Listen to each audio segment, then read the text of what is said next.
Bismillahirrahmanirrahim. Assalamualaikum warahmatullahi wabarakatuh. Kembali lagi bersama saya Ryu Wijaya di sebuah kisah misteri.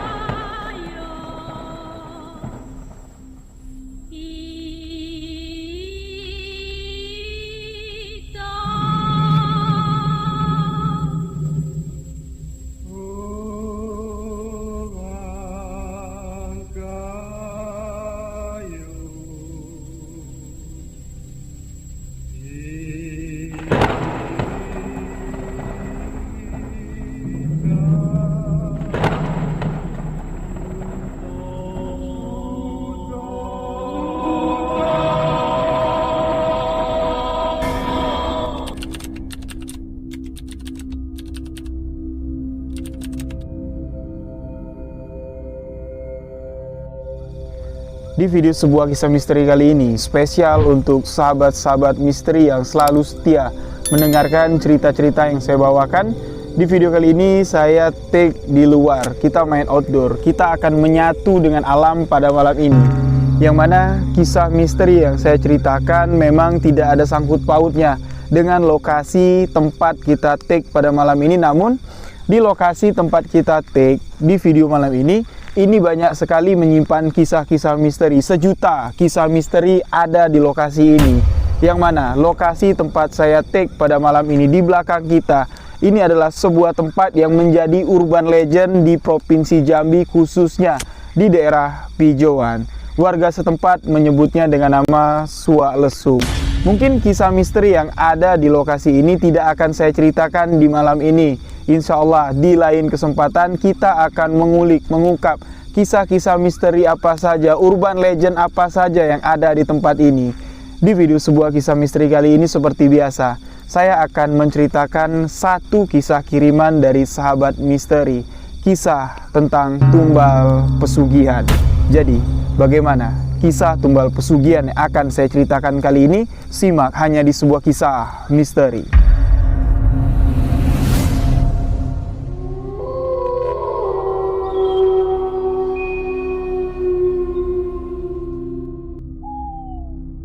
Pesugihan tuyul memang sudah tidak asing lagi kita dengarkan. Banyak yang mengatakan ritual pesugihan tuyul inilah ritual yang tidak memakan tumbal. Tapi dari pengakuan narasumber yang mengirimkan cerita ini, beliau pernah memelihara tuyul selama 4 tahun. Istrinya menjadi tumbal dari ritual pesugihan tuyul. Anaknya yang berusia 2 bulan meninggal dunia menjadi tumbal ritual pesugihan tuyul. Memang jenis-jenis ritual pesugihan tidak ada yang dibenarkan. Jalan sesat yang disediakan oleh setan untuk menyesatkan umat manusia ini memang gampang sekali kita dapatkan. Apalagi dengan media sosial yang berkembang sekarang, banyak praktisi-praktisi kuncen pesugihan menawarkan ritual pesugihan belak-belakan di media sosial.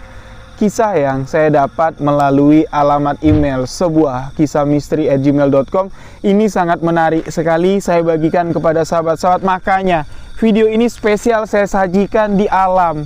Mungkin dengan view yang ada di malam ini bisa menambah kemerindingan sahabat-sahabat ketika mendengarkan cerita yang saya bawakan kali ini. Karena tuyul yang akan saya ceritakan ini berbeda dengan ritual-ritual tuyul yang mungkin sahabat-sahabat sudah pernah dengar sebelumnya. Kisah-kisah pesugihan tuyul yang sahabat-sahabat pernah dengar, ini merupakan kisah yang diceritakan oleh narasumber langsung.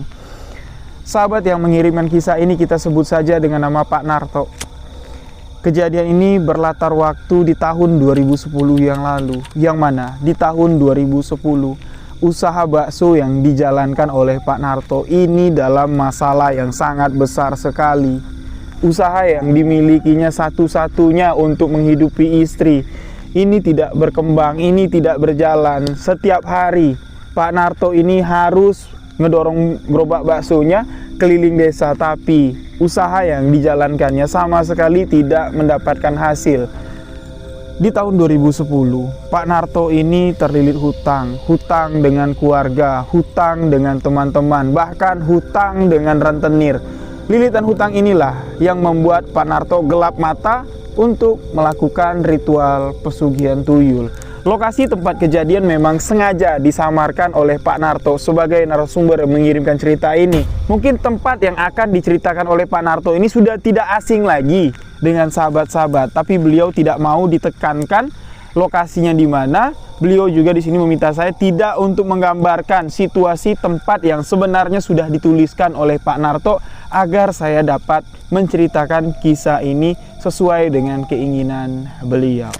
Pak Narto sudah menjalankan usaha baksonya ini semenjak beliau bujangan sampai di tahun 2008.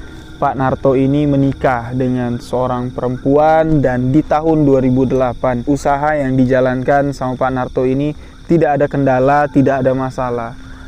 Puluhan porsi bakso yang disediakan Pak Narto di setiap harinya yang dijajakan Pak Narto dengan cara berkeliling dari satu tempat ke tempat yang lain dengan gerobak sederhananya. Ini insya Allah beliau katakan sebelum jam 11 malam bakso-bakso itu sudah pasti ludes dibeli oleh pelanggan setia oleh Pak Narto. Namun tidak tahu kenapa dari tahun 2008 masuk ke tahun 2010 baksonya tidak laku sama sekali. Nggak tahu alasannya apa.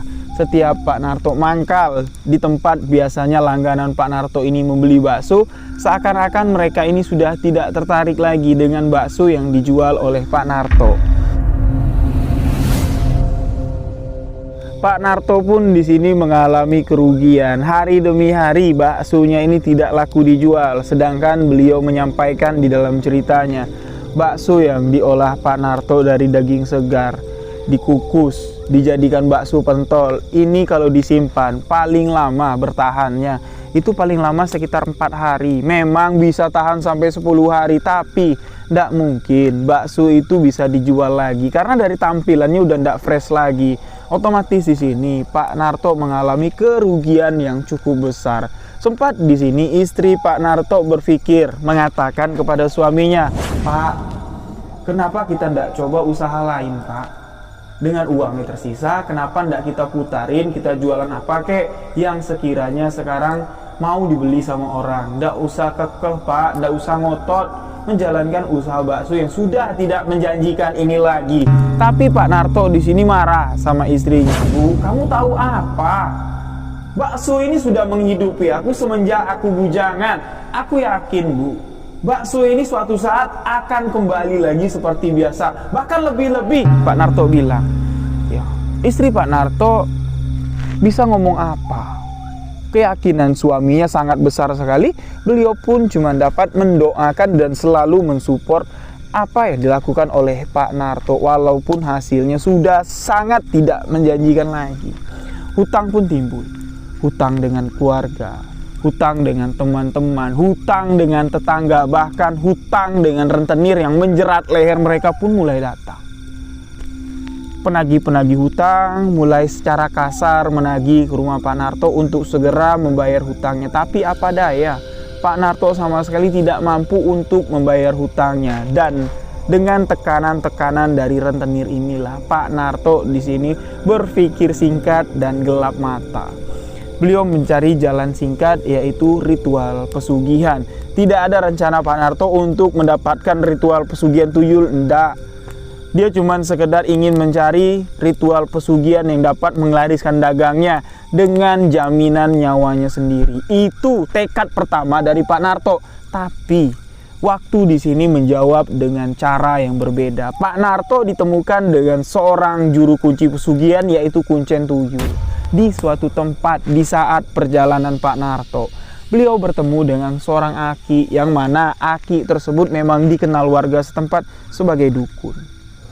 Setelah Pak Narto ini berkonsultasi, mengutarakan keinginan Pak Narto, menceritakan keluh kesahnya, menceritakan nasib malang yang ditimpa sama Pak Narto, si juru kunci di sini langsung menawarkan, "Le, sampean mau ndak ambil anakku satu? Kalau sampean mau ngambil anakku satu, usaha sampean aku jamin bakal sukses. Ndak perlu sampean dagang bakso lagi. Sampean cuman cukup duduk di rumah, sampean cuman perlu ngurusin anakku saja.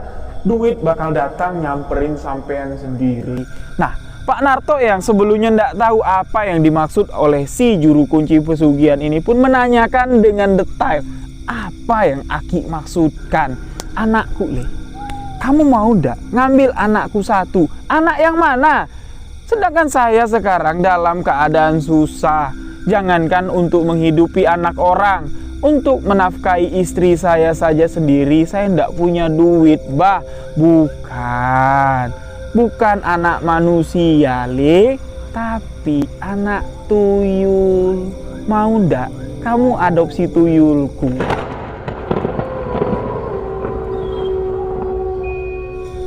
Pak Narto di sini sempat berpikir, loh, bah, bukannya kalau tuyul itu harus dipelihara layaknya seperti memelihara anak kandung sendiri. Yo, betul. Kamu kayaknya sudah tahu banyak. Tahu banyak tuh enggak, Mbah. Tapi menurut cerita dari teman-temanku, dari cerita orang-orang tua dulu, kalau orang yang memelihara tuyul itu pasti tidak bakal dapat anak. Sedangkan aku, Mbah, sudah bertahun-tahun aku menikah, aku ndak punya anak. Yo, masa sampai mati aku cuman ngebesarin anak tuyul? Si Mbah pun tertawa. Memang apa yang kamu katakan sudah terbukti ndak?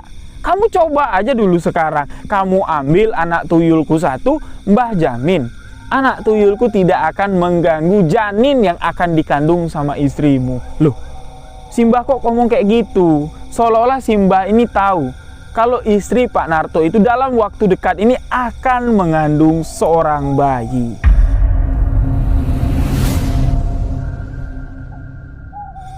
Pada saat itu, Pak Narto tanpa memberitahu kepada istrinya apa yang akan dilakukan Pak Narto di kemudian hari, dia mengambil kesepakatan sendiri. Tanpa persetujuan dari sang istri, Pak Narto di sini menyanggupi untuk memelihara tuyul, mengambil tuyul dari si juru kunci pesugihan. Waktu pun sudah cukup lama berlalu. Pak Narto di sini belum menceritakan prosesi gimana caranya si Pak Narto adopsi tuyul atau ngambil tuyul. Beliau di sini langsung ingin menceritakan setelah tuyul itu ada di rumah. Setelah prosesi-prosesi panjang dilalui oleh Pak Narto, dia di sini pulang ke rumah dengan wajah yang senang, mengatakan kepada istrinya, "Bu, kita ada teman baru." "Siapa, Pak?" "Ada. Nanti malam ibu pasti ketemu sama teman baru kita. Tapi kalau nanti ibu bertemu dengan teman baru kita, ibu jangan takut." "Maksud Bapak apa? Kok ibu takut? Teman Bapak yang mana? Siapa, Pak?" Dengan penuh tanda tanya, istri Pak Narto di sini ingin tahu apa yang dimaksud oleh suaminya. Sang suami pun di sini menjawab, "Tuyul, Bu. Tuyul. Nanti malam tuyul itu akan menemui kamu untuk minta susu." "Ah, Bapak yang benar. Di mana Bapak dapat tuyul? Bapak melihara tuyul?" Astagfirullahaladzim. Istri Pak Narto di sini sangat murka sekali, tapi apa boleh buat? Kesepakatan sudah diambil. Pak Narto mengatakan, "Kalau tuyul ini tidak kamu susui, aku yang mati. Sekarang kamu pilih, pelihara tuyul ini atau aku yang mati." Mau nggak mau, pada malam itu istri Pak Narto pun di sini merelakan dirinya untuk disegamahi oleh tuyul tersebut, untuk disusui oleh tuyul tersebut. Kurang lebih sudah lewat jam 12 malam, masuk di jam 1 dini hari. Suara terdengar sedikit gaduh dari depan pintu rumah. Seperti suara tangan anak kecil yang menepuk pintu dengan dua tangan. Pak, pak, pak, pak, pak, pak, pak, pak. Diiringi juga dengan rentak kaki. Seolah-olah anak kecil yang tengah riang sekali mau masuk ke dalam rumah, mengedor-ngedor pintu kamar atau pintu rumah orang tuanya. Tapi tidak ada suara lain selain suara telapak tangan dan hentakan kaki. Pak Narto di sini membangunkan istrinya. "Bu, bangun, Bu. Bangun. Tuyul kita datang." Dengan wajah yang ketakutan, istri Pak Narto pun di sini pasrah, menunggu di atas ranjangnya, menunggu di dalam kamar, dan Pak Narto menjemput tuyul tersebut. Menurut pengakuan dari Pak Narto, tuyul yang belum pernah dilihat sama Pak Narto, ketika dia mengambil tuyul itu, si Kuncen cuma mengatakan, di malam ini, di malam yang sudah ditentukan, tuyul itu akan datang sendiri ke rumah kamu. Kamu tunggu dan siapkan istri kamu. Cuman itu yang dikatakan oleh si juru kunci. Pak Narto di sini juga kaget, dia bilang. Lihat sosok yang dilihatnya kecil, kerdil dengan tubuh yang gempal, kuping yang panjang dan giginya yang menakutkan, dengan sorot mata yang sangat merah. Seolah-olah sosok itu sangat menyayangi Pak Narto, dan sosok itu mencoba untuk melompat, seakan-akan minta digendong sama Pak Narto, dan beliau pun mengambil tuyul tersebut. Diletakkanlah tuyul itu di sebelah bahu kanan Pak Narto. Setelah tuyul itu naik ke atas bahu, Pak Narto pun membawanya masuk ke dalam kamar. Awalnya istri Pak Narto tidak dapat melihat sosok tuyul yang dibawa oleh suaminya. Istrinya pun bertanya, "Mana Pak? Tuyul yang kamu bilang udah datang mana? Kok ibu tidak melihat? Nanti kamu juga melihat, Bu," jawab Pak Narto. "Buka baju kamu, keluarkan susumu." Istri Pak Narto pun di sini nurut, karena beliau sudah diberitahu oleh Pak Narto konsekuensi. Kalau tuyul itu nggak dikasih susu, Pak Narto lah yang akan mati. Setelah susu istri Pak Narto dibuka, barulah sosok tuyul itu dapat dilihat oleh istri Pak Narto. Dia sempat teriak, tapi mulutnya ditutup oleh Pak Narto, takut kalau tetangga kiri kanan ini dengar ada teriakan dan tetangga kiri kanan ini gaduh. Pasti mereka akan bertanya-tanya apa yang terjadi di rumah Pak Narto. Pak Narto di sini melihat tuyul yang tingginya itu tidak sampai, kurang lebih sekitar 75 cm, ya sekitar 60 cm juga tidak sampai mungkin tingginya, dengan tubuh yang gempal. Tubuh tuyul itu dililit dengan kayak lendir, baunya juga sangat amis sekali. Tuyul itu mulai merangkak naik dari ujung kaki istri Pak Narto, naik ke betis sampai ke paha, sampailah di perut istri Pak Narto. Dengan cekatan sekali, sosok tuyul kerdil itu menerkam bagian payudara dari istri Pak Narto. Yang dilihat Pak Narto, bagian mulut dari si tuyul itu sedikit demi sedikit dari suara kecapan yang menjijikkan itu mengeluarkan darah. Darah yang dihisap oleh sosok tuyul tersebut. Awalnya Pak Narto di sini sangat sedih sekali melihat rintihan tangis dari sang istri, tangisan yang cuma dapat ditangisi di dalam hati. Terlihat dari raut wajahnya, istri Pak Narto sangat kesakitan sekali. Awalnya Pak Narto ini iba kasihan dengan apa yang dialami oleh istrinya sebelum tuyul itu dapat menghantarkan uang banyak sekali. Uang yang tidak tahu datang dari mana, tiba-tiba memenuhi gerobak bakso dari Pak Narto. 1 bulan berlalu, masuk bulan kedua, sampailah di mana 1 tahun tuyul itu dipelihara oleh Pak Narto. Nah, Pak Narto di sini baru menceritakan, sahabat-sahabat, uang yang didapat sama tuyul itu adalah dari aksinya mencuri uang dari tetangga-tetangga sekitar. Tapi tetangga-tetangga sekitar tidak mencurigai aksi dari tuyul itu yang mencuri uang dan menyetorkan uang curian itu kepada Pak Narto, karena usaha yang dijalankan Pak Narto ini memang terlihat berkembang sangat pesat. Yang tadinya bakso Pak Narto ini sepi, sekarang baksonya sangat ramai sekali, dan Pak Narto sudah tidak perlu capek-capek lagi keliling ngedorongin gerobak, karena Pak Narto membuka usaha bakso itu di rumah. Geroboknya ditaruh di depan rumah, pelanggan pun datang dengan sendirinya. Pelanggan yang datang ini bukan main-main, memenuhi bagian teras rumah Pak Narto. Bakso itu sangat ramai sekali dan sempat viral. Nah, 1 tahun sudah berlalu. Pada saat itu kondisi kesehatan dari istri Pak Narto ini belum terlihat kalau kondisi kesehatannya itu terganggu gara-gara beliau menyusui tuyul yang setiap malam. Ini pasti akan nyusu sama istri Pak Narto. Masuklah di tahun kedua. kondisi kesehatan dari istri Pak Narto di sini masih terlihat bugar dan istri Pak Narto pun hamil. Beliau mengandung. Tapi yang menyedihkan, kata Pak Narto, ketika dalam kondisi hamil, tuyul itu tidak mau berhenti. Malah ketika perut dari istri Pak Narto semakin hari semakin membesar, tuyul itu semakin rakus ya, menghisap darah yang ada di payudara istrinya, semakin rakus dan menyebabkan kondisi tubuh dari istrinya yang tengah mengandung ini terlihat semakin kurus dan membuat warga bertanya-tanya, "Tok, kamu duit sekarang sudah banyak, baksomu jalan lancar, bolehlah Tok istrimu yang sakit tuh bawa ke bidan gitu ya. Soalnya perutnya besar, mengandung anak yang sudah kalian tunggu-tunggu, tapi tubuh istri kamu itu malah semakin kurus. Berbeda ya dengan ibu-ibu hamil pada umumnya. Biasanya semakin besar perut dari si ibu hamil, ini postur atau bobot tubuh dari si ibu ini semakin besar. Tapi kok terbalik dengan istrimu? Istrimu semakin lama semakin kurus." Pak Narto di sini cuma menjawab, udah aku bawa ke dokter. Dokter bilang memang ini bawaan janin.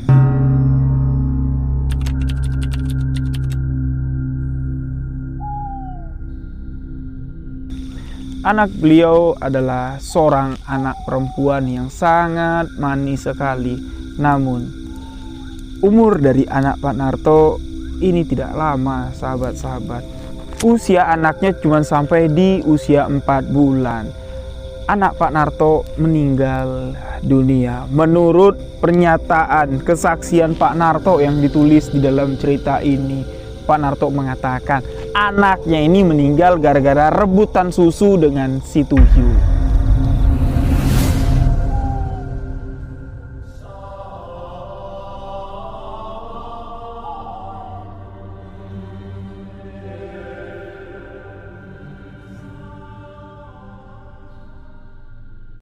Setelah kematian dari anak Pak Narto yang masih sangat kecil sekali, usaha yang beliau jalankan di sini semakin berkembang.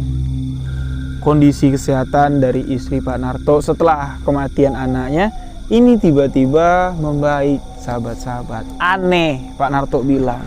Seolah-olah anak yang meninggal di usia yang sangat kecil sekali itu menggantikan tumbal atau menggantikan kekuatan atau kesehatan dari sang ibunya. Kondisi kesehatan dari istri Pak Narto fit 100%, tubuhnya pun hari demi hari semakin gemuk, dan ini membuat warga yang ada di sekitar cukup senang melihat kondisi kesehatan dari istri Pak Narto. Karena istri Pak Narto ini adalah seorang wanita yang sangat dermawan sekali. Kalau tetangga-tetangga sekitar yang makan bakso di tempatnya marah istri Pak Narto ini kalau mereka bayar. "Ngapain bayar, Mbak? Ngapain bayar, Dek? Kayak makan di tempat orang lain aja. Gak usah makan sepuasnya, gak usah bayar." Itu yang dikatakan oleh istri Pak Narto. Makanya ketika istrinya sakit, warga yang ada di sekitar ini sangat prihatin sekali. Mereka sayang sekali dengan istri Pak Narto.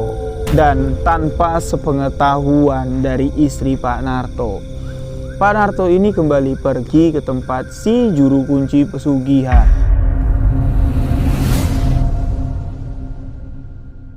Pak Narto mengatakan beliau kurang dengan apa yang beliau dapat sekarang ini. Dengan usaha yang sudah berkembang sangat pesat, Pak Narto di sini masih merasa kurang. Dia masih pingin usahanya ini berkembang lebih pesat lagi sehingga bisa membuat kehidupan ekonomi dari keluarga Pak Narto ini semakin melesat ke atas. Memang beliau katakan setelah kematian anaknya, setelah istrinya sehat, duitnya itu banyak dihasilkan dari pesugihan tuyul ini, tapi Pak Narto belum dapat membeli mobil, belum bisa membuat rumah bagus, rumah mewah itu belum bisa, tapi uangnya itu udah cukup, udah lebih dari cukup. Nah, kedatangan Pak Narto ke juru kunci pesugihan, ke kuncen tuyul ini, meminta sama si kuncen, "Gimana caranya, Ki? Kekayaan yang aku miliki sekarang ini berlipat ganda, 10 kali lipat. Itu yang aku inginkan." Juru kunci pesugihan di sini mengatakan kepada Pak Narto, "Kamu harus mengulang ritual pesugihan kamu, Le. Dengan satu catatan, yang kemarin tidak ada tumbal dan sekarang berani ndak sampean memberikan aku tumbal sepasang anak kecil untuk ditumbalkan, untuk mendapatkan kekayaan kamu. Pak Narto di sini tanpa berpikir panjang karena hasil dari ritual pesugihannya ini sudah nyata. Pak Narto mengiyakan dan tumbal yang diambil sama Pak Narto ini adalah tumbal anak dari tetangga si Pak Narto. Ritual apa yang akan dilakukan Pak Narto ini belum diceritakannya, akan saya ceritakan di akhir kisah ini nanti. Rentetan ritual pesugihan pertama, rentetan ritual pesugihan kedua, lengkap dituliskan Pak Narto, tapi tidak sekarang saya ceritakan, itu untuk nanti sahabat. Pak Narto kembali ke rumah, mulai membuat istilahnya skenario lah, gimana caranya beliau bisa mendapatkan tumbal sepasang anak kecil. Setelah Pak Narto ini mengincar target tumbalnya, beliau pun di sini menunggu hari di mana tumbal itu akan diambil sesuai perjanjian dari ritual pesugihan. Pak Narto akan menyerahkan tumbal sepasang anak kecil. Nah, tumbal sudah ditentukan, hari di mana tumbal itu akan diambil pun sudah dekat. Pak Narto di sini memperhatikan anak-anak itu, yang mana anak kecil ini sering bermain di belakang rumah Pak Narto. Rumah Pak Narto yang sekarang itu rumah yang masih sangat sederhana. Di belakang rumahnya ini Pak Narto sedang membangun sebuah istana yang akan beliau bangun. Di tengah-tengah antara bangunan rumah yang akan dibangun dengan rumah yang ditempati oleh Pak Narto itu ada lubang subsiteng atau lubang tinja. Pak Narto di sini merekayasa bocah yang akan ditumbalkannya itu akan masuk ke dalam lubang subsiteng, yang mana lubang subsiteng itu sudah ditutup, sudah disemen sama Pak Narto, tapi tidak tahu sengaja Pak Narto membuka lubang tersebut dengan alasan lubang subsiteng itu mampet. Di waktu yang sudah ditentukan, sepasang anak kecil yang berusia 7 tahun, seorang wanita dan anak laki-laki yang berusia 8 tahun tiba-tiba diketemukan pada saat maghrib masuk ke dalam subsiteng dan ditemukan sudah meninggal dunia. Sepasang anak laki-laki ini adalah anak tetangga dari Pak Narto, anak tukang cukur dan anak ustadz atau anak guru ngaji. Penemuan sepasang jasad anak kecil ini menghebohkan warga sekitar. Otomatis penemuan jenazah itu ditemukan di belakang rumah Pak Narto, di lubang subsiteng Pak Narto. Pak Narto di sini dibawa, diseret-seret sampai ke kantor polisi. Beliau diminta penjelasan. Pak Narto mengatakan, "Yo, saya tidak tahu apa-apa, Pak. Lubang subsiteng saya mampet. Saya tidak tahu. Kalau anak itu masuk ke dalam itu saya tidak tahu. Kalau tahu juga, sayalah orang pertama yang masuk ke dalam subsiteng untuk menyelamatkan anak itu. Toh Bapak bisa lihat sendiri, warga-warga di sini tahu, Pak. Saya ini tidak punya anak. Saya sangat senang sekali dengan anak-anak kecil." Setelah Pak Narto ini memberi penjelasan kepada pihak berwajib, memberi penjelasan kepada kedua orang tua korban, Pak Narto pun di sini tidak dapat disalahkan. Pure, ini adalah sebuah kecelakaan, kelalaian orang tua dalam mengasuh anaknya. Setelah sepasang tumbal itu diambil, usaha Pak Narto di sini makin melejit. Bahkan di sini Pak Narto mengaku dalam satu hari Pak Narto ini nggak sayang-sayang menghabiskan uang hasil dagang baksonya untuk dihabiskan judi. Sehari habis 5 juta itu hal yang biasa. Sehari habis 10 juta itu bukan masalah, Pak Narto bilang. Bahkan di sini uang itu juga memang harus dikeluarkan dengan cara berjudi kalau ndak main perempuan. Itu sebagian syarat dari ritual pesugihan. Tidak boleh uang itu diberikan untuk sedekah, tidak boleh. Kalau mau dihabiskan, habiskan di dunia hitam, habiskan di dunia malam. Itu syarat dari uang tuyul yang didapat oleh Pak Narto. Sedangkan tuyul yang bekerja, ini tetap satu tuyul, tapi setelah tuyul itu memakan tumbal, uang yang dibawa sama tuyul ini berlipat-lipat ganda dapatnya, dan usaha yang dijalankan Pak Narto ini semakin berkembang. Dapat disimpulkan oleh Pak Narto, ritual pesugihan tuyul yang dijalankannya bukan cuma sekedar tuyul yang membawa duit, tapi dagangan atau usaha yang dikembangkan Pak Narto ini juga ikut berkembang dengan tuyul ada di rumah Pak Narto.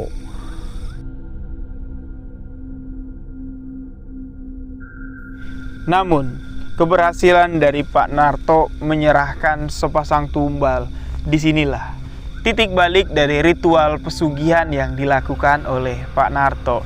Pak Narto salah menyerahkan tumbal. Memang yang dimakan itu adalah sepasang bocah yang tidak tahu apa-apa.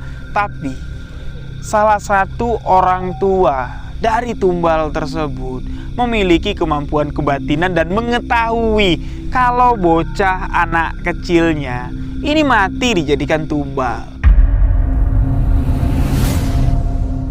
Pasti sahabat-sahabat berpikir yang membongkar ritual pesugihan ini adalah si ustadz yang anaknya meninggal jadi tumbal pesugihan Pak Narto.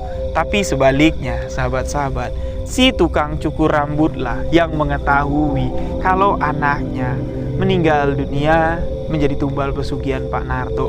Karena si tukang cukur rambut juga sama-sama memiliki kekuatan gaib untuk melancarkan usahanya di pangkas rambut.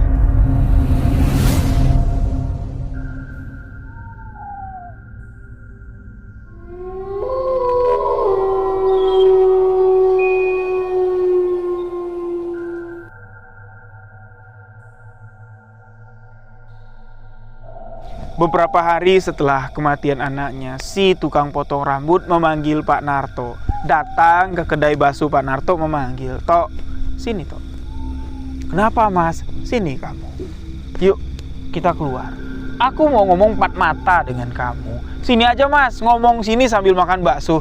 "Dak, aku ndak mau makan daging anakku sendiri. Aku ndak mau minum darah anakku sendiri." "Loh, maksud kamu apa Mas?" "Dahlah Tok, ndak usah lagi kamu tutup-tutupin apa yang kamu lakukan dengan aku. Apa yang kamu buat itu juga aku lakuin Tok. Tapi apa yang aku lakukan ini ndak separah kamu, sampai nyerempet-nyerempet anak tetangga yang anak ndak ada dosanya. Yuk, daripada kamu malu di sini, kita ngomong empat mata." Pak Narto pun di sini agak sedikit gentar, sahabat-sahabat, karena salah satu warga mengetahui apa yang beliau lakukan, yang mana selama ini ritual pesugihan yang dilakukan oleh Pak Narto ini sudah tertutup rapat. Sesuai dengan peribahasa, sepandai-pandainya tupai meloncat pasti akan jatuh. Sepandai-pandainya kalian menyimpan bangkai pasti akan tercium juga. Kelakuan bejat dari Pak Narto terbongkar oleh si tukang cukur rambut ketika mereka sudah duduk berdua. To the point di sini, ayah dari korban tumbal pesugihan Pak Narto mengatakan, "Tok, pesugihan apa yang kamu pakai sampai-sampai kamu menumbalkan anakku?" Pak Narto pun di sini tetap berkelit. Beliau mengatakan, "Ndak ada Mas, ndak ada pesugihan apa-apa yang aku lakukan. Ndak usah kamu nutup-nutupin Tok. Sudah lama Tok aku mengetahui kalau warung kamu ini, kekayaan kamu ini kamu dapat dari tuyul kerdil yang kamu pelihara." Baru di situ si Pak Narto udah ndak bisa ngomong apa-apa lagi, karena tuyul itu ada di samping si tukang cukur rambut. Tuyul itu sudah disandra, tuyul itu sudah diikat sama si tukang cukur rambut. Ini kan yang kamu kasih makan, ini kan yang kamu pelihara selama ini. Pak Narto sama sekali tidak dapat berbunyi, sekakmat. Pak Narto pun di sini akhirnya mengakui apa yang telah dia lakukan. Ayah korban sama sekali tidak meminta ganti rugi, tidak meminta kalau anaknya itu bisa hidup lagi, enggak. Karena beliau juga mengaku bahwa selama ini apa yang aku lakukan itu juga bukan sebuah perbuatan yang benar Tok. Aku juga pakai penglaris Tok, biar usahaku rame, biar orang tuh ndak mangkas rambut kemana-mana, ndak. Aku pakai penglaris, tapi penglarisku itu bukan pakai tumbal. Beda dengan kamu. Ya udah, nasi sudah jadi bubur tok. Yang aku minta cuma satu. Aku minta kamu keluar dari kampung ini, bawa pesugihanmu, bawa tuyulmu. Kalau ndak, aku bongkar semua. Itulah yang diminta sama si ayah korban. Pak Narto di sini sempat istilahnya ya memberi penawaran lah. Apa yang Mas mau, Mas? Tanah, rumah, mobil, uang. Silahkan ngomong, Mas. Aku ndak bisa loh, Mas, keluar dari kampung ini karena ritual yang aku lakukan sudah tertanam di tanah ini. Ndak bisa aku bawa kemana-mana, Mas. Hidup mati, kayanya aku yo di tanah ini. Aku ndak bisa bawa kekayaanku, pesugihanku keluar dari kampung ini. Terserah kamu. Ndak ada pilihan lain lagi toh. Aku ndak mau ada tumbal-tumbal lagi yang akan kamu ambil. Cukup aku yang merasakannya toh. Mau nggak mau di situ Pak Narto pun harus meninggalkan kampung itu dengan sebuah penyesalan. Karena ketika ritual pesugihan itu sudah dijalankan, Pak Narto tidak akan dapat lagi menarik mundur. Dan konsekuensinya pun harus dialami oleh Pak Narto. 4 minggu Pak Narto pindah dari desa tersebut, membuka usaha bakso di kampung sebelah. Istri Pak Narto meninggal dunia ketika sedang menyusui tuyul. Seluruh darah yang ada di tubuh istri Pak Narto itu diisap habis sama si tuyul. Sehingga istri dari Pak Narto meninggal dunia kehabisan darah.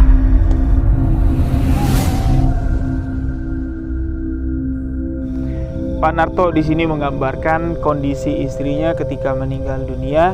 Ini memang dalam keadaan sehat walafiat, tubuhnya gemuk, tapi seluruh bagian tubuhnya itu dipenuhi dengan bintik-bintik. Bintik-bintik seperti orang terkena campak, tapi bintik-bintiknya itu berlubang. Nah, dari lubang itulah ya, itu mengeluarkan darah segar. Sampai ketika jenazah istri dari Pak Narto ini dimandikan, sampai dikafanin, itu masih tetap mengeluarkan darah ya. Jadi pocongnya itu terlihat kayak bintik-bintik merah, kayak darah rembes kayak gitu. Itu yang membuat Pak Narto ini sangat sedih sekali. Sedih sesedih-sedihnya. Kekayaan yang dimiliki oleh Pak Narto ini sama sekali tidak dapat dinikmatinya lagi. Usaha yang tadinya berkembang sangat pesat setelah dipindahkan, usaha itu tidak jalan lagi. Usaha itu mati, dan sampai dimana ketika Pak Narto mengirimkan kisah ini, dia menuliskan langsung kejadian itu. Pak Narto dengan penuh penyesalan, beliau ingin mengajak sahabat-sahabat semua berpikir secara rasional sebelum melakukan ritual pesugihan. Kondisi Pak Narto pada saat ini dalam keadaan sehat, tapi beberapa bulan setelah kematian dari istri Pak Narto, beliau di sini sempat mengalami stres atau gangguan jiwa. Bertahun-tahun aku, Mas Rio, dihantui oleh kematian istriku dan dihantui si tuyul kerdil. Karena menurut sumpah yang telah aku lakukan saat melakukan ritual pesugihan, tuyul kerdil itu tidak akan pergi dari sisiku sebelum aku mati. Pak Narto pun di sini menceritakan ritual apa sih yang beliau lakukan sampai-sampai si tuyul kerdil itu tidak akan berpisah dari Pak Narto sampai beliau mati. Yang mana tadi ketika Pak Narto melakukan ritual pesugihan itu belum saya ceritakan ya, step-step atau tahapan-tahapan apa saja ritual yang dilakukan. Nah, disinilah saya akan menceritakan apa yang dituliskan oleh Pak Narto. Pertama, ketika Pak Narto datang ke tempat si juru kunci, dia langsung di sini mengambil keputusan tanpa memberitahu istrinya kalau Pak Narto akan mengadopsi tuyul, akan ngambil tuyul untuk melancar usaha yang dijalankannya.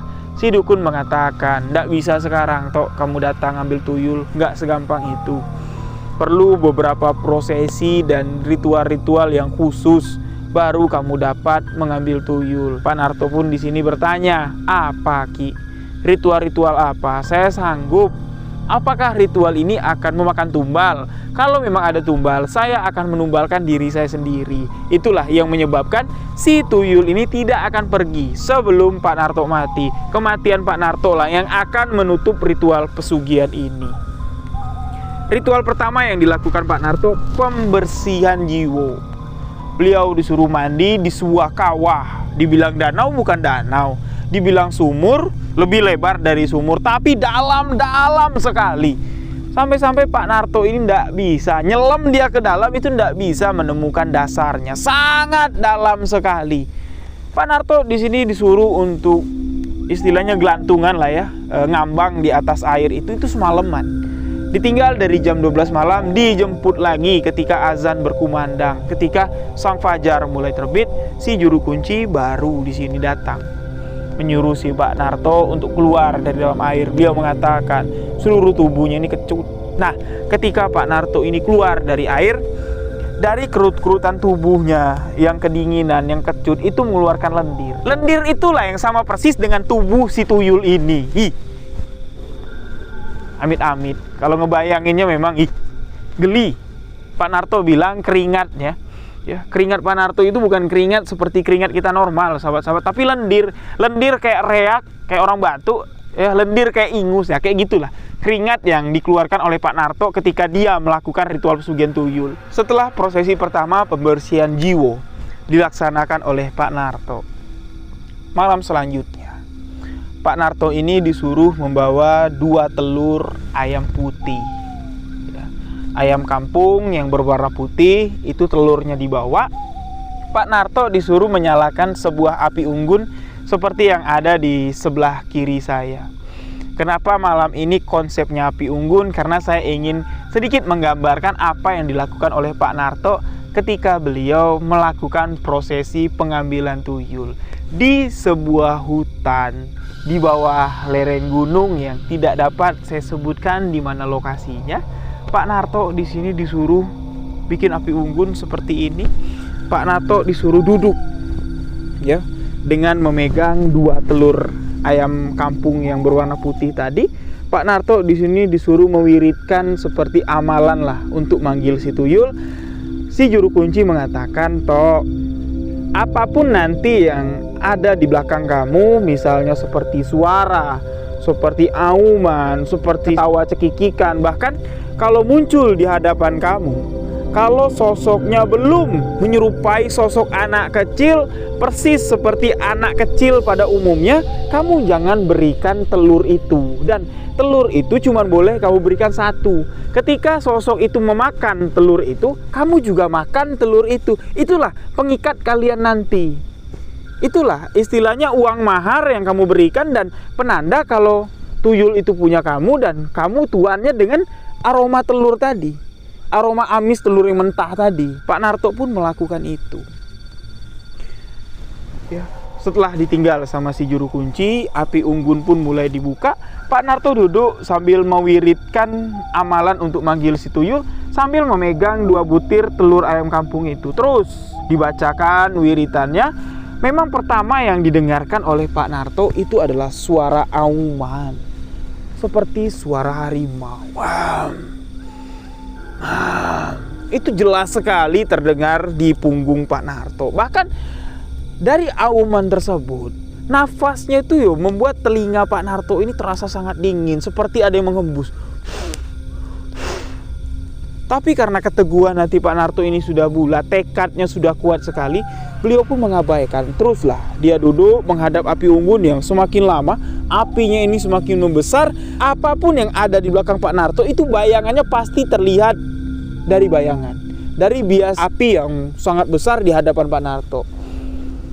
Dari bayangan yang dilihat Pak Narto itu ada sosok pocong, sosok wanita yang berdiri mencoba menggapai Pak Narto seakan-akan ingin mengambil 2 butir telur yang dipegang sama Pak Narto. Dan sosok yang paling menakutkan adalah genderuwo. Genderuwo itu kepalanya keluar dari kobaran api pas sekali berhadapan dengan Pak Narto. Tapi itu tidak membuat Pak Narto ini gentar, tidak membuat Pak Narto takut. Karena yang dicari sama Pak Narto adalah sosok anak kecil. Lama Pak Narto menunggu sosok kecil itu datang. Pak Narto di sini menghadapi penampakan-penampakan yang sangat menakutkan. Tibalah di mana si sosok anak kecil datang. Sebelum anak kecil itu datang, beliau di sini mendengar dari semak-semak seperti di belakang ini, itu suara langkah kaki yang sangat kecil. Cek, cek, cek, cek, cek, cek. Terus seperti ada orang yang memainkan semak belukar, seperti orang sedang mengintip. Pak Narto tidak dapat melihat, tapi dia dapat merasakan langkah kaki kecil itu semakin mendekat. Bulu tengkuk Pak Narto pun di sini mulai berdiri. Sedangkan ketika sosok genderuwo datang, itu tidak membuat bulu tengkuk Pak Narto ini merinding, tidak. Ketika dia mendengar suara lengkingan kuntilanak, tidak bikin Pak Narto ini merinding, tidak. Tapi ketika dia mendengar suara langkah kaki kecil mendekati, itu bikin Pak Narto ini takut setakut-takutnya. Sampai-sampai Pak Narto di sini pingin merem, pingin nutup matanya. Tapi dengan keyakinan, Pak Narto di sini ingin mendapatkan kekayaan instan. Pak Narto pun di sini mencoba untuk bertahan. Dia tetap melek menghadap api unggun yang tadinya kobar api unggun itu besar, tidak tahu kenapa seketika kobar api unggun itu kecil sampai seperti yang ada di hadapan saya. Barulah di hadapan Pak Narto, di sebelah api unggun ini, itu ada sosok anak kecil tanpa menggunakan pakaian. Sosok itu menadahkan tangan seolah-olah meminta telur yang dipegang oleh Pak Narto. Dengan cepat Pak Narto yang sudah sedari lama menunggu sosok itu langsung memberikan satu butir telur. Telur yang diterima oleh sosok anak kecil itu langsung dimasukkannya ke mulut. Pak Narto melihat kalau sosok anak kecil yang ada di hadapannya itu sudah memakan telur yang diberikan oleh Pak Narto. Beliau pun di sini langsung memecahkan telur itu dan memakan isi di dalam telur itu. Tapi yang anehnya di sini sahabat-sahabat, Pak Narto tidak dapat menemukan kuning dari telur tersebut, hilang. Yang dimakan sama Pak Narto itu cuma putihnya saja. Nah, putih telur itulah ya yang dianggap Pak Narto itu menyerap di dalam tubuhnya dan menjadi lendir ketika Pak Narto ini berkeringat. Nauzubillahi min zalik. Kekuatan gaib yang memang di luar akal sehat kita. Kekuatan gaib sudah menyatu di dalam diri Pak Narto. Ikatan pesugihan sudah dilakukan oleh Pak Narto. Makanya tadi beliau mengatakan, sosok tuyul yang bakal dipelihara sama Pak Narto ini wujudnya tidak beliau ketahui bentuknya apa. Karena ketika yang datang saat pemujaan atau saat Pak Narto ini mengambil tuyul, ini wujudnya seperti anak kecil biasa, tidak menyeramkan. Dan ketika sosok itu datang ke rumah Pak Narto, wujudnya sangat mengerikan sekali. Itu prosesi ritual pertama yang dilakukan oleh Pak Narto. Nah, karena Pak Narto ini serakah, kekayaan yang didapat dari ritual pesugihan yang pertama itu kurang menurut Pak Narto. Jadi dia ingin mengambil jalan yang lebih hebat lagi, ritual yang lebih hebat lagi dengan melipat gandakan kekayaannya dengan syarat menumbalkan sepasang anak kecil. Nah, ritual kedua dilakukan oleh Pak Narto sesuai dengan perintah si juru kunci pesugihan. Beliau mengatakan, "Tok, kalau kamu mau kaya lagi, melipat gandakan kekayaan kamu harus mengulang ritual pesugihan ini persis seperti apa yang kamu lakukan kemarin." Tapi yang dihadapi oleh Pak Narto ini bukan main-main, sahabat. Yang dihadapinya bukan sosok kuntilanak, bukan. Yang dihadapinya bukan sosok genderuwo, bukan. Tapi yang dilihat sama Pak Narto pada malam itu, kemungkinan menurut gambaran atau pandangan dari Pak Narto, itu adalah arwah-arwah orang yang pernah melakukan ritual pesugihan tuyul. Karena ketika Pak Narto ini melakukan ritual pesugihan itu, dia tetap membawa 2 butir telur, dan sosok yang ditunggu sama Pak Narto ini adalah sosok anak kecil. Tapi sebelum sosok anak kecil itu datang, sosok yang mengerikan terlebih dahulu datang. Pertama satu yang datang, mendekat seolah-olah ingin berkomunikasi dengan Pak Narto. Pas duduk di samping Pak Narto, itu perwujudannya layaknya ya seperti manusia, dengan pakaian formal manusia, tapi wajahnya itu berlendir. Bola matanya itu seolah-olah kayak lumer turun ke bawah satu kayak gini, bagian hidungnya juga ditutupi lendir, seolah-olah hidungnya itu juga meleleh, bagian kepala, bagian jidat itu juga seolah-olah meleleh. Itu menatap dengan tatapan yang sangat sedih sekali, menatap si Pak Narto ini. Sosok pertama datang, gak lama kemudian sosok kedua datang, sosok ketiga datang, sosok keempat datang, sampai-sampai putaran api unggun yang dibuat oleh Pak Narto itu dipenuhi dengan sosok manusia dengan wajah penuh lendir dan bau yang sangat busuk sekali. Itu bukan cuma sosok penampakan orang dewasa, tapi ada juga sosok anak-anak kecil dengan wajah yang serupa. Pak Narto melihatnya bukan takut, tapi sangat sedih sekali, sahabat-sahabat. Tapi dengan tekad, dengan harapan kalau usahanya ini bahkan berkembang, dia bisa bakal jadi orang kaya, apa yang dilihat oleh Pak Narto itu sama sekali tidak membuat niatnya luntur. Pak Narto terus melakukan ritual pesugihan tersebut sampailah di mana si anak kecil datang. Ketika si anak kecil datang, sosok-sosok yang ada di sekitar Pak Narto ini masih tetap ada, dan ketika Pak Narto memberikan satu telur untuk sosok itu, tangan Pak Narto ini dipegang oleh orang yang badannya berlendir, seolah-olah mereka ini berebut ingin mengambil satu butir telur yang diberikan oleh Pak Narto. Tapi ketika telur itu dimakan oleh sosok anak kecil, seketika hilang. Orang-orang yang mengerikan dengan tubuh penuh lendir itu menghilang. Memang sesampainya di rumah, Pak Narto ini memikirkan hal tersebut. Mungkin dak yo, ketika aku mati nanti, aku akan kembali ke sana menemui orang yang ingin melakukan ritual pesugihan dengan wujud yang menakutkan seperti itu. Tapi bayangan itu seketika hilang dengan gambaran kehidupan yang mewah dengan kehidupan duniawi yang glamor. Semua itu hilang dari pikiran Pak Narto. Ketakutan itu tidak ada artinya dibandingkan harta yang akan dia terima.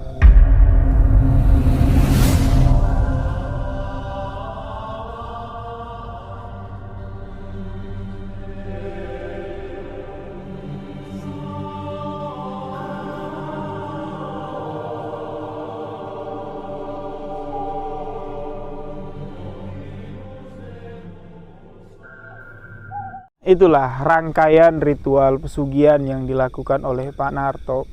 Pak Narto sekarang dalam keadaan sehat. Beliau sekarang dalam masa untuk bertobat atas apa yang telah beliau lakukan. Istri sudah meninggal.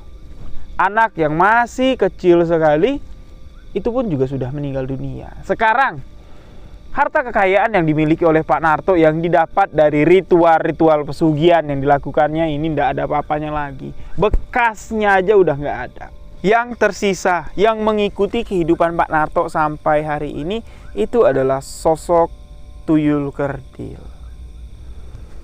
Entah sampai kapan, Mas Riu, sosok tuyul itu akan mengikuti aku. Padahal sekarang Pak Narto ini sudah hampir menghabiskan masa hidupnya itu sudah beribadah, sudah meminta ampun, minta taubat sama Allah SWT. Dan Pak Narto juga udah gak hitung kali mendatangi Ustadz Kiai.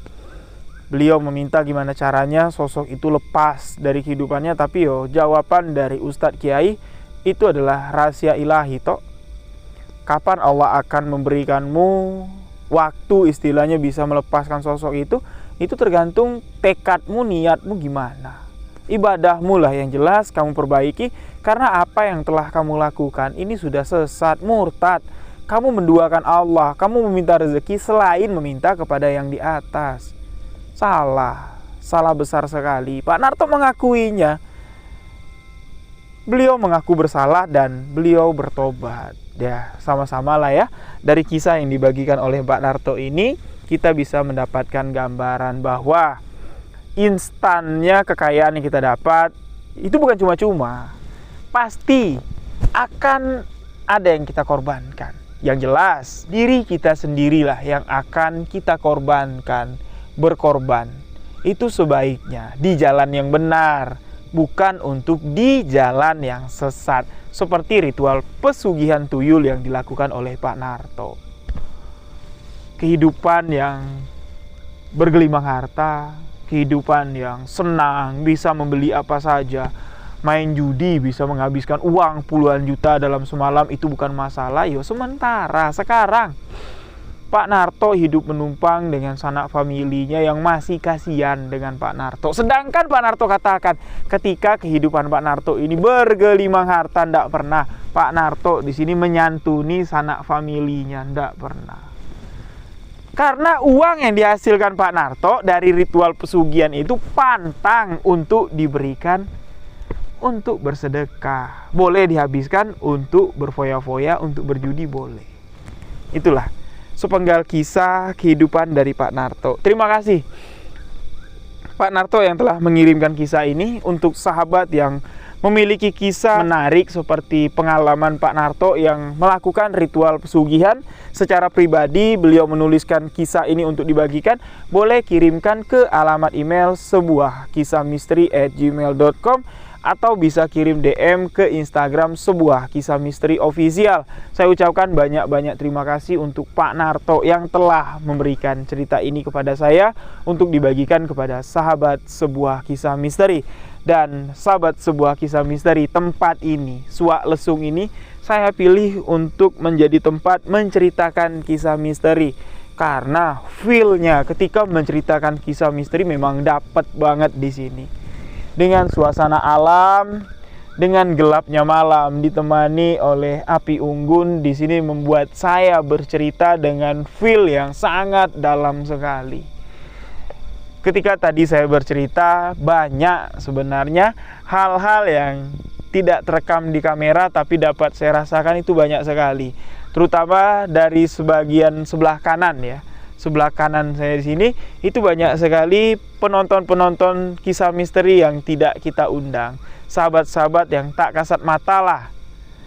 Jadi memang di Suak Lesung ini memang banyak ya, banyak penunggu-penunggu gaibnya. Bahkan di sini saya ada cerita sedikit nih sebelum closing. Saya merencanakan untuk take menceritakan tuyul Pak Narto ini memang udah dari tadi malam dengan tim ya. Saya sudah mengatakan ya udah nggak usah jauh-jauh, saya bilang di Pijoan aja, di Suak Lesung saya bilang. Nah, dari tadi siang sampai tadi sebelum kita berangkat dari rumah sekitar jam 10 kita berangkat, itu sudah banyak sahabat-sahabat gangguan-gangguan yang tidak pernah terjadi lagi. Sudah lama sekali gangguan yang tidak pernah kami alami di rumah saya itu terjadi lagi. Pertama, salah satu tim tadi mendengar ada suara kayak orang kayak suara orang muntah itu pas di samping kamar. Ada juga tadi salah satu tim sekitar jam 10 sebelum berangkat ke sini, dia mau ngambil wudhu, mau sholat isya. Tadi ya dia keluar ya beli perlengkapan, dia ngambil wudhu, pergi ke sumur. Sesampainya di sumur itu kayak ada orang padahal di bagian belakang itu ndak ada orang sama sekali. Dan sebelum saya berangkat ke sini, tadi saya sempatkan untuk ngasih makan pasukan, anabul-anabul yang ada di rumah, kucing-kucing ada di rumah. Pas saya bikinin makanannya, itu di belakang saya sekelibat kayak pocong. Kayak pocong lewat dari arah kandang ayam menuju ke tempat penyimpanan makan ayam. Itu jelas sekali saya lihat dan refleks saya langsung menoleh, sosok itu hilang. Ini jarang ya, bahkan udah tidak pernah lagi lah beberapa bulan yang belakang ini itu ada gangguan-gangguan di rumah tempat saya tinggal. Tapi tidak tahu kenapa ketika saya memutuskan untuk menceritakan sebuah kisah misteri di tempat ini, gangguannya itu sudah kami dapat mulai dari rumah. Wallahu alam ya, itu pertanda apa yang jelas. Take pada malam ini alhamdulillah berjalan lancar, semoga kami pun dapat pulang ke rumah dengan ya dalam keadaan yang sehat-sehat tanpa ada tim yang diganggu oleh nenek datuk yang ada di sini. Di sini juga saya ingin menyampaikan kepada sahabat-sahabat semua, menyatulah dengan alam karena dari alam banyak pelajaran yang dapat kita ambil khususnya tentang kehidupan. Lebih baik menceritakan sebuah kisah misteri daripada menyembunyikan fakta di balik sebuah realita. Saya Riu Wijaya mengucapkan wabillahi taufik walhidayah. Wassalamualaikum warahmatullahi wabarakatuh. Salam sebuah kisah misteri.